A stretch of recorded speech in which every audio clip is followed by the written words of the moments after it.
মান্ডবীকে ফাঁদে ফেলে মান্ডবীর মুখোশ খুলে দিয়ে বাজিমাত করলো কথা। হ্যাঁ বন্ধুরা, আমরা এমনটাই দেখতে পাবো কথা সিরিয়ালের আগামী পর্বগুলোতে। আমরা সবাই দেখতে পাই মান্ডবী চোখে দেখতে পারে না, কিন্তু এই দিক ওই দিক ঘুরতে থাকে। ঘুরতে ঘুরতে এক পর্যায়ে কথা ও পাচক মশাইয়ের গায়ের উপর এসে পড়ে। তখন পাচক মশাই মান্ডবীকে ধরে ফেলে। এরপর কথা পাচক মশাইকে টেনে আড়ালে নিয়ে আসে এবং পাচক মশাইয়ের একটা আঙুল নিয়ে একটা কামড় দিয়ে দেয় কথা, আর বলে মান্ডবীর নজর কাটানোর জন্য কামড়টা দিলাম।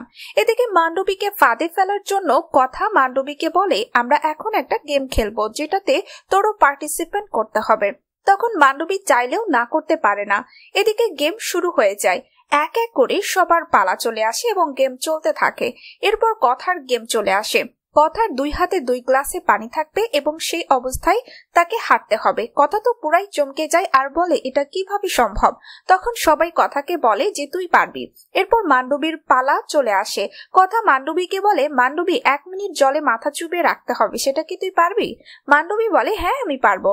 এদিকে মান্ডবীর জন্য সবকিছু রেডি করা হয়। এরপর মান্ডবী যখন পানিতে মুখ চুবাতে যায়, তখন পানির মধ্যে একটি সাপ দেখে মান্ডবী চিৎকার করে ওঠে।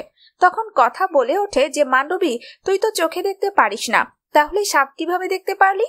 তো বন্ধুরা, তোমরা কি চাও যে কথা যেন এভাবেই মান্ডবীকে ফাঁদে ফেলে মান্ডবীর মুখোশ খুলে দেয়? তোমাদের কি মতামত কমেন্টে জানাও। আর পরবর্তী আপডেট পেতে অবশ্যই আমাদের চ্যানেলটি সাবস্ক্রাইব করে সাথেই থেকো।